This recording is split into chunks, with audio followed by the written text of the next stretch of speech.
Selamat pagi Indonesia. Anda menyaksikan seputar Bali terkini pukul 9 WITA bersama saya Agus Jagatraya. Pemirsa, penggerebekan arena judi dingdong di wilayah Kuta oleh petugas Reskrim Mabes Polri menjadi tamparan keras bagi kepolisian Bali dalam menegakkan hukum serta pemberantasan perjudian di Bali. Selain pengelola, petugas juga harus mengungkap oknum di balik layar judi tersebut.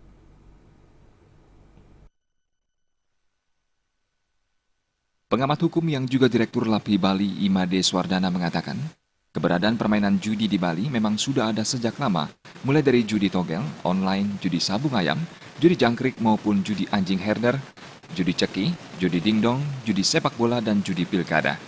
Khusus judi dingdong, aparat kepolisian terkesan tidak gencar dibandingkan dengan memberantas judi togel, ceki maupun sabung ayam. Bahkan untuk judi saat momen pertandingan bola maupun pilkada yang melibatkan orang berduit sama sekali tidak pernah tersentuh.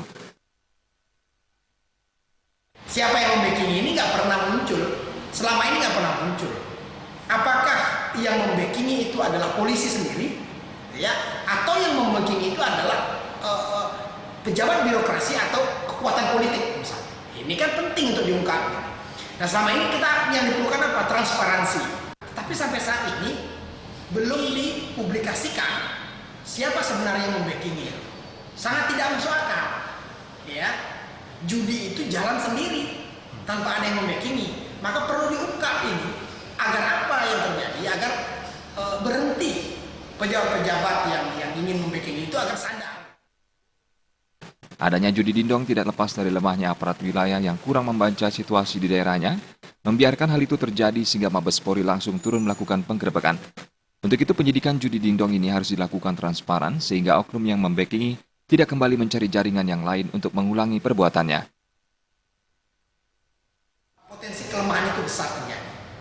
Misalnya Bimas yang ditempatkan di desa, ternyata tidak memberikan report yang baik kepada atasannya. Dia ditempatkan di desa adalah membaca betul situasinya. Per desa ada Bimas, itu orang-orang Polri yang ditaruh di wilayah itu sendiri. Bekerja sama dengan para struktur keamanan di situ. Ternyata apa? Tidak bisa memberikan kontribusi. Siapa yang paling bertanggung jawab? Yang paling bertanggung jawab adalah kepala wilayah di sana, Kapolsek yang paling bertanggung jawab. Karena apa? Tidak mampu mengemban penegakan hukum dan mengamankan wilayahnya sampai Mabes Polri turun tangan. Rai Swantara, Bali TV.